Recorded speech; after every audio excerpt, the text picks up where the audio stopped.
What's up, everybody? This is DFS Prodigy coming to you live with Daily Fantasy Talk Show, breaking down the main slate for DK.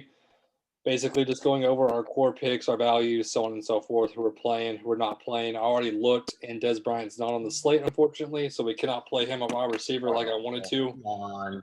And we can't get to Antonio Brown yet, obviously, because he's not on the main slate. Ah, So so basically, much we're just going fun to go shit over off the slate. we're just going to go over who we like and who we don't like, and just kind of go from there. How's it going, man?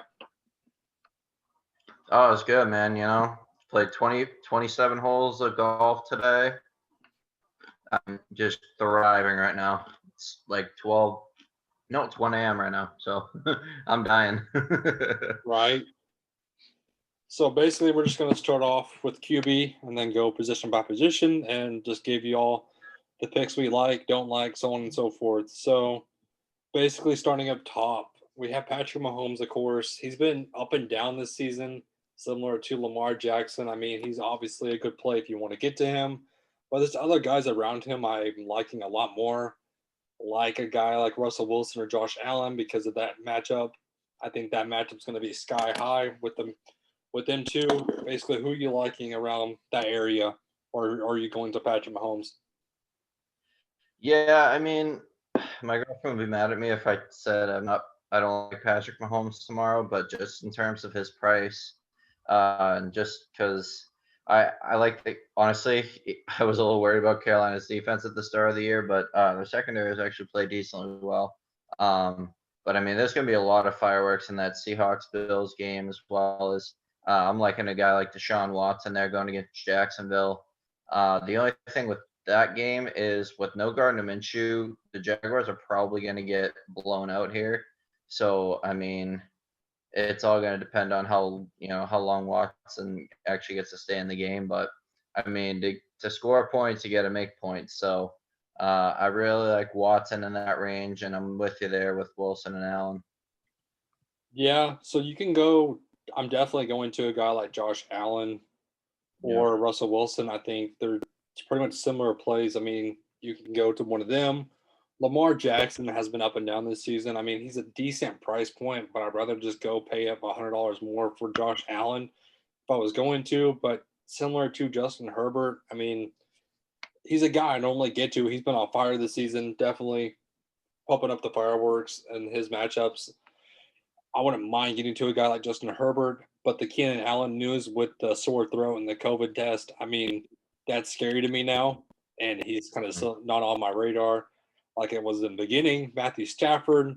So there's news about Matthew Stafford that broke out earlier this night. So he needs to basically test negative one more time and clear the protocol for COVID if he's going to play before Sunday morning, which is pretty sketchy to me. That's going to be tough, especially in the matchup that he's in. I like him a lot if he does play. If he doesn't play, then that matchup's going to be interesting to me how the line moves betting wise. Talk to me a guy like Ben Roethlisberger. Tell me your thoughts on him. Yeah, I mean, we know how the Dallas defense is. It's pretty shit. Let's just be honest. So I mean, I think Big Ben gonna have a really good day tomorrow. With you compare him with like a Juju Smith-Schuster, Deontay Johnson, or hell, even Chase Claypool, who burned people last week after putting up 3-4 touchdowns in his first week. So he's a guy that I like in that range. If you want to get different from all the people that are going to be running Josh Allen, Russell Wilson, all that, then he's a good guy to go to. Most definitely. And Matt Ryan is on my radar, but it is going to be tough with Calvin Ridley possibly not playing, which that Right. scares me a little bit with him. So I mean, you can get to a guy like Matt Ryan and you can pair him with a value with Russell Gage, but that is a little bit scary now. I'm not getting to a guy like Tannehill against the Bears defense. I mean, the Bears defense is up and down, but it is Ryan Tannehill. He can always come down from earth. Kirk Cousins, that matchup now is a little sketchy to me with Matthew Stafford not clearing that protocol yet because that could be just a blowout if Matthew Stafford doesn't play. Bridgewater's playing KC, not a guy I'm looking at. Gardner Minshew is out. That fire up Jake Luton, which is definitely not what I'm doing. Basically, the Damn. lowest I'm going to go is Matt Ryan, possibly, but more than likely, Ben Roethlisberger is the lowest guy I'll go to. Who's a guy down here that you might go to as a value? Yeah, I mean, as we were talking about earlier, I'm gonna be running 8 lineups tomorrow. I'm gonna be going big, so I might come down here, but honestly, like since Minshew's out now, it really doesn't look pretty down here. I mean, Tua in his last game, yeah, the Dolphins blew out the Rams, which honestly I wasn't expecting, but he didn't do anything. Like I think at one point in the game it was like 28-7, and he had like 34 passing yards. So I mean, I'm not really gonna get too fancy down here. I think we're gonna stick with our guys up top. Maybe have one line with Kyle Allen just because the Giants defense can be very spotty at times, but um, maybe one lineup with Kyle Allen or Daniel Jones, depending. But I'm pretty much staying up top here in the quarterback position. Most definitely. So on to running backs. CMC is back, which it'll be interesting to see what his workload is, especially in this matchup against KC. I'm not going to play him this week. To be honest with you, I'm going to go pivot down to a guy like Dalvin Cook. I mean, it's Dalvin Cook. I mean, Yeah, he went off yeah, last week. absolutely. He broke the slate. You can always plug him in, especially against this Detroit defense. And Yeah, I think ownership will be on him. I'm not getting to a guy like Derrick Henry. He's so dependent on TDs that I think that he's just a name value now that people like because it's Derrick Henry. I mean, we've seen him stiff arm Josh Norman to the ground and throw him basically out of bounds. So we know he can go off, but I mean, he's so TD dependent that it's scary to me to basically play him when you can pivot up to Dalvin Cook, who runs this offense. Are you getting to a guy like Dalvin Cook this week? Because I'm definitely locking him in more than likely. yeah. So probably of my 8 lineups that I run tomorrow, 7 of them will probably have Dalvin Cook in them, and then I'll just have one lineup just in case for some ungodly reason, like he gets hurt or just shits the bed for some reason. But uh, if that does happen, well, I'll have one lineup alive in the Millie Maker. So I mean, that'll be the end of my day. Right? But yeah, I really like Dalvin Cook tomorrow. Guy like James Robinson here. I mean, Jacksonville's got nobody to work with now. It's going to be Robinson and Chark, pretty much the only weapons there now. So he's going to have to make some catches out of the backfield, which could make him a value against Houston. And then, like we were talking about before, James Conner going against Dallas's defense. That should be a nice one as well. He's about to thrive in this offense, I think. James Conner, I think he's going to have a good day tomorrow. I can see him basically, they're just going to depend on him just to do the workload and just get the yards basically because I think it's going to be a blowout. I don't mind James Robertson either. If you want to pair Deshaun Watson with a guy like Brandon Cooks and then run it back with James Robertson, I don't think that's a bad idea whatsoever. Chase Yeah, I Edmonds is a guy that I'm going to be on. I think the price is too low on him. He's a good player that people, I think, underrate. I think he's pretty good. He is a pass catching option. I think Kyler's going to look to him a lot. I'm not getting to Mike Davis, obviously. I think it's silly if you're going to play him with CMC back. I mean, CMC obviously is going to get a limited workload more than likely, but it's not worth it to pay him for Mike Davis. The big news, no. though, of the slate is Zeke being out with the ankle. He's a Q tag, but he is officially out. So I'm firing up Tony Pollard at 4,000. I like him a lot, even if against the Steelers defense, they're going to depend on him. With Gary Gilbert starting, I like Tony Pollard a lot at only 4,000. I think he's an easy play and cash. So I'm liking him a lot. What are you liking around this range of the Josh Jacobs with the Todd Gurley's this range? Yeah, I'm probably not going to get to too much of this range. One guy, obviously, you see there that's going to be out is Chris Carson. So one guy I'm liking at the 5K range. He's 5K on the dot. DJ Dallas, he got 22 fantasy points last week. He's a guy that can get it done on the handoffs, and he also catches it out of the backfield. So he can be an every down back. I mean, he'll probably obviously have to give some to Homer there, but Homer really isn't a guy that's going to take over a game. DJ Dallas, I think, is a lot better in terms of that. You could play Gibbs a lot of lineups tomorrow. Obviously, the Giants' defense is it's meh, but their run defense actually has been playing pretty well lately, and that's kind of a risky play. But the guy right below him, David Montgomery. David Montgomery has been known in the NFL to only average like 3 yards a carry, look like a piece of shit. But last week, guys, he averaged over 3.4 yards a carry for like the second time this season. He's trending in the right direction. He's going against a struggling Tennessee defense tomorrow. He's a guy that's going to get a lot of work. I would like if you want to fire up the Bears tomorrow, this is a guy you want to throw in there. Most definitely. He's a guy that I'm definitely looking at, especially because his pass catching ability that he can have in the backfield. I'm liking him a lot. I mean, a similar play to him is the David Johnson. I mean, Mm. they're basically a splitting image of who they are, which is why they're priced almost exactly the same.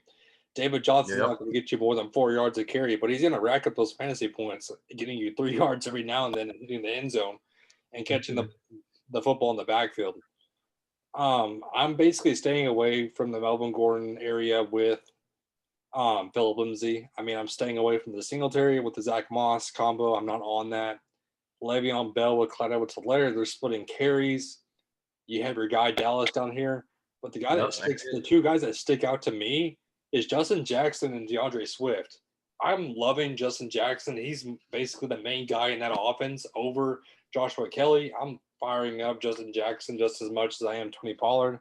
I think he looks good in this slate. I think he's facing an easy defense, and you can fire DeAndre Swift also, especially if Matthew Stafford's out, who don't have to depend on the rookie. So these are two guys down here that I'm loving a lot. What do you think about down here?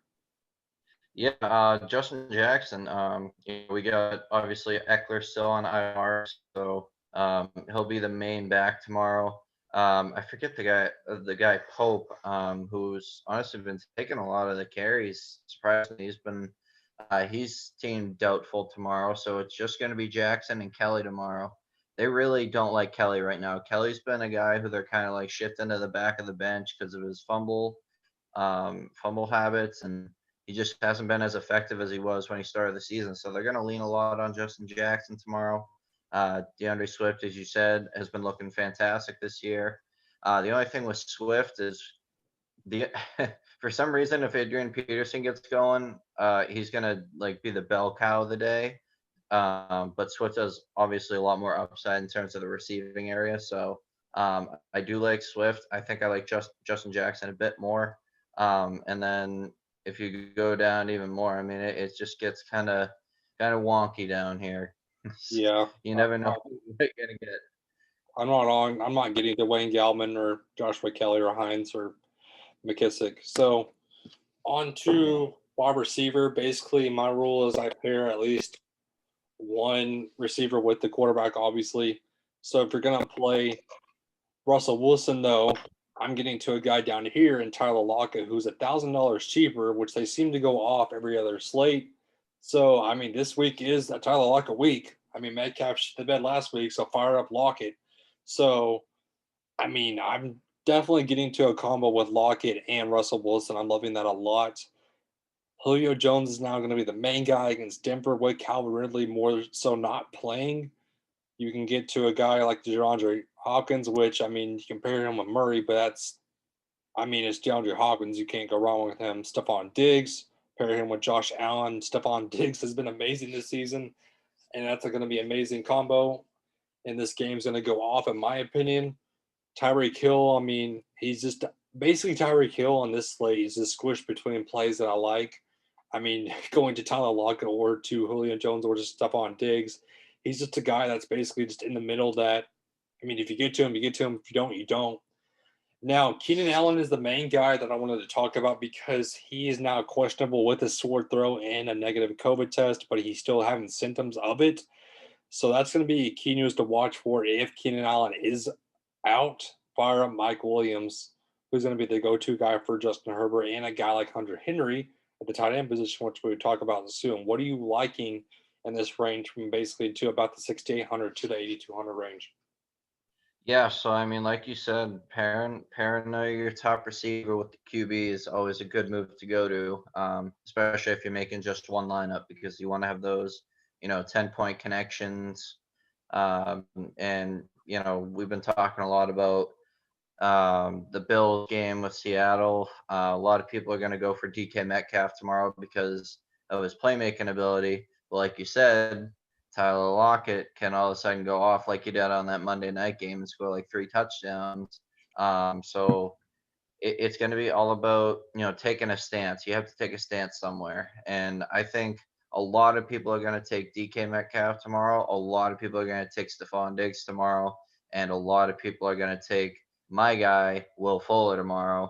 I'm really liking that Texans game. But one guy I think is going to be really sneaky tomorrow, and we talked about him a little bit, is Brandon Cooks.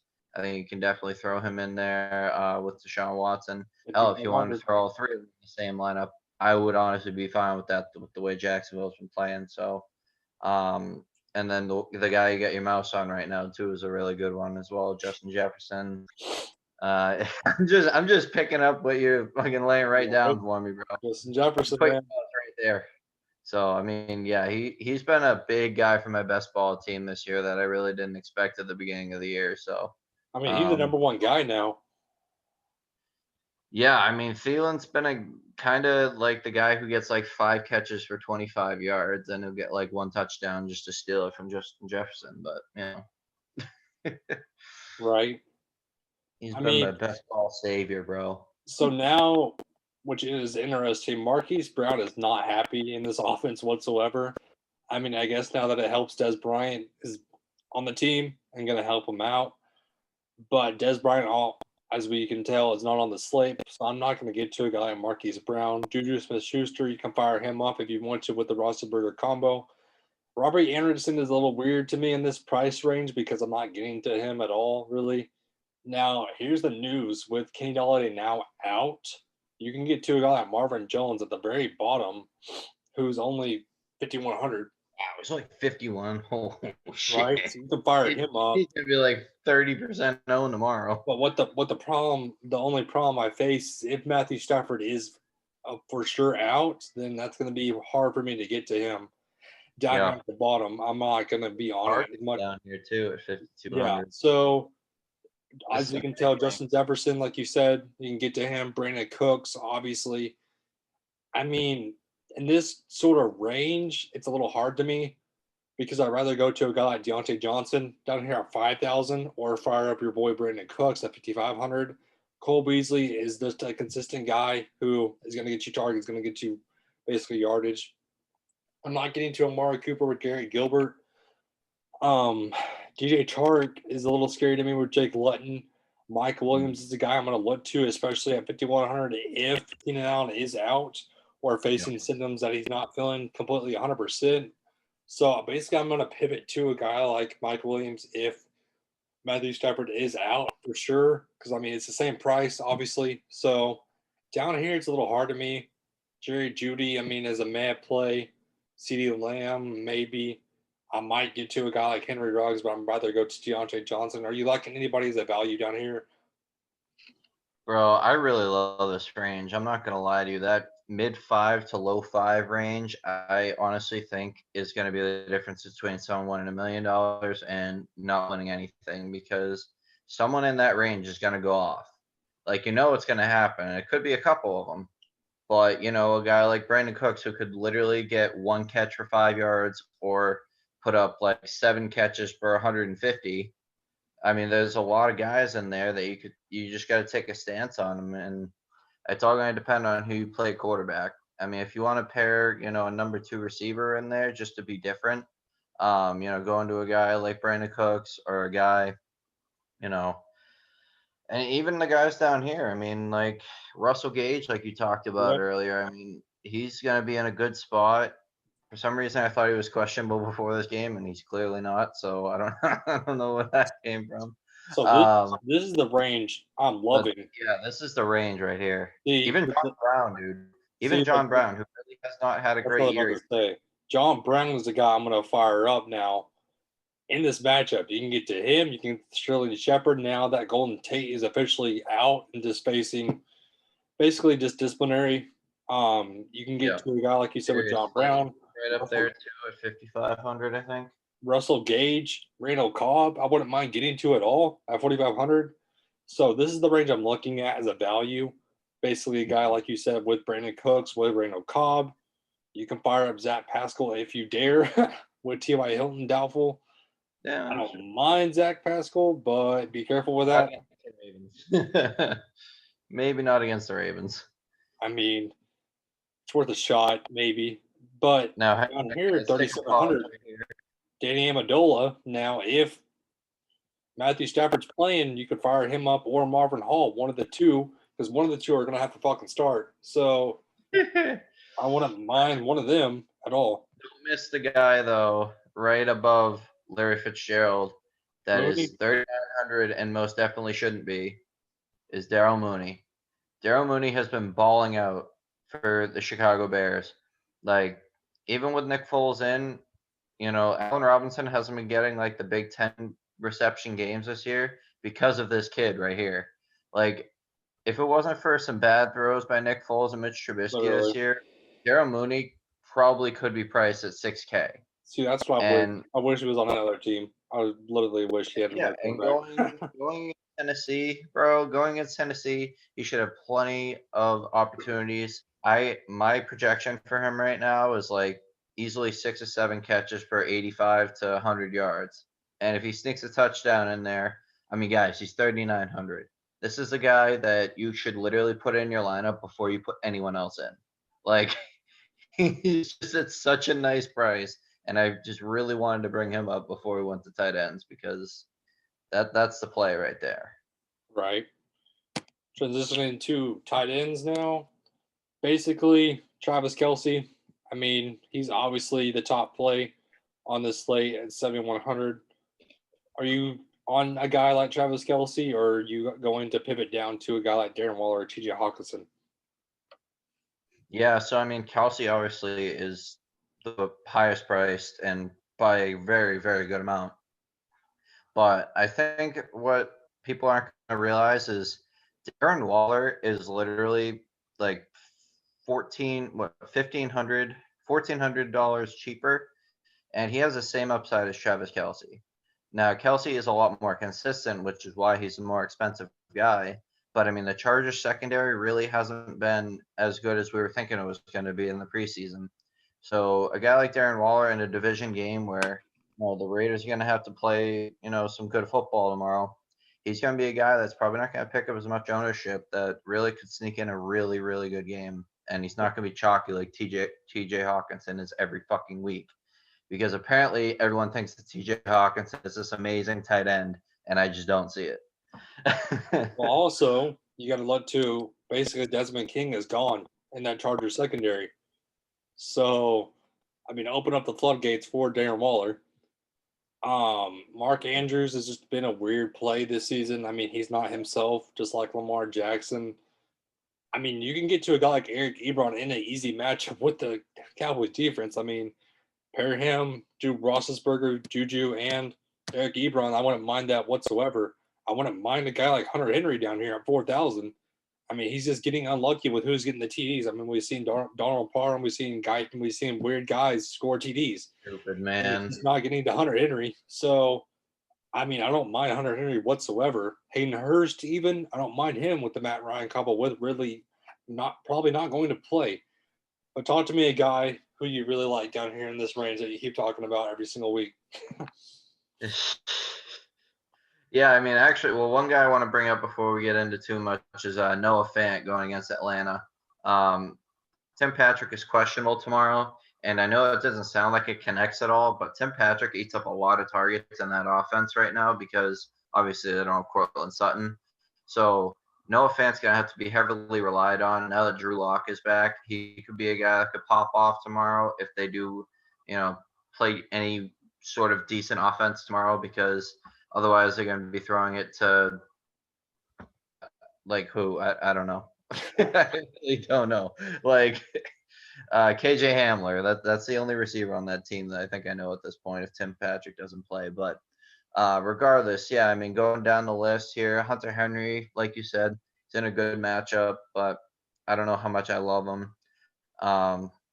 And just like all these guys, right? Jonnu Smith, everyone's been blowing up about him this year, and he's done pretty much jack shit recently.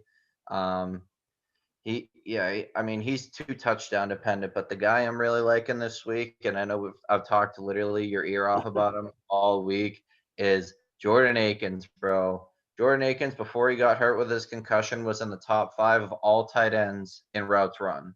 And look where his price is. He's at 3,300. No, I just talked up Darren Waller, and I say you should play him. If you need a receiver, this is your guy right here because he's going against a terrible Jacksonville defense. He's playing in a game where the Texans are probably going to score about 30 points, and he's top 5 in the NFL in routes run through, I think it was like week 5 or week 6. And now he's back. He's got no questionable tags on him. Darren Fells, yes, is the number 1 tight end, but he doesn't run routes like Akins does. So fire up Akins. If you don't fire up Akins, you're doing it wrong. But I just really like Jordan Akins this week, man. He's at a real nice price. You like him every single week, bro. Bro, it pays off, man. I've been winning Right? money every week on him. Except the week that he got hurt, obviously, because, that was just F me, but whatever. So on to defenses. Do you dare pay 4,900 for the Steelers defense, or are we going somewhere else? Because I'm definitely probably going somewhere else. I mean, if you want to Yeah. pay it, then pay it. If you don't want to, don't do it. Yeah, I mean, I think it's going to come down to the way your lineup, constructs. I mean, if you're in a spot at this point in your lineup where you're, hurting and you really need to have a salary saver, obviously you're not going to try to make room for defense. But I mean, with all the values that we have at receiver this week, with Jordan Akins obviously on the slate, I mean, come on, like you got some salary left. So Right.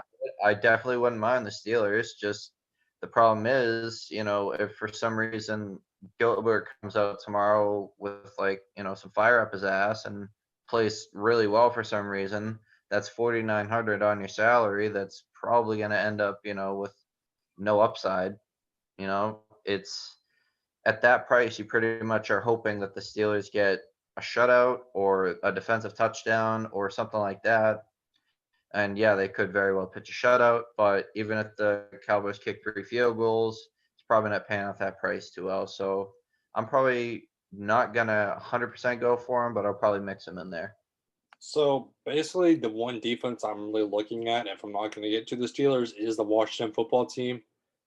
I mean, we've seen them against the Giants. They tore basically Daniel Jones to shreds. I mean, we Mm. had a guy like Ryan Kerr can just basically throw him and take him down nonstop. They basically they demolished that line of the Giants. I'm getting to a guy like the Washington defense. I mean, I'm really like them a lot. I wouldn't mind the Ravens, but I'm not getting to the Chiefs defense with CMC back. That's scary to me. So basically, the ones I'm looking at is the Washington or the Ravens or paying up for the Steelers. I'm not getting to any of these down here. I mean, I wouldn't mind the Texans, but they also have James Robertson, who we've seen him do amazing things this season. Other than that, I'm basically just going to go to Washington or the Ravens or the Steelers. I'm not getting to any of them down there. What about you, man? Yeah, I mean, I think tomorrow's gonna be fun to watch in terms of actually being an NFL fan because I think it's gonna be a lot of offense going on, which makes picking a defense really sucky. So, I mean, I think if you're looking for a safe play, obviously, like we talked about the Steelers, and as you talked about, Washington had a really good game against the Giants last time out, and I think that's probably going to be the one of the more popular defenses outside of the Steelers, but it's for good reason. So I like them. I like the Ravens just because the Colts have been kind of flip floppy on their offense this year. Some games they don't score touchdowns, some games they put up 30, but they don't have Ty tomorrow. Jonathan Taylor will obviously be active, but his ankle has been a bit gimpy, and he really hasn't exploded like we thought he would after the first couple weeks. So I think the Ravens are all right. I think that game should stay pretty low scoring. And then as you talked about Texans, just because what'd you say the Jacksonville quarterback's name? Because I don't even know what his name is, bro. Like, Jake Luton. yeah, exactly. Like he's bumfuck. Like who knows?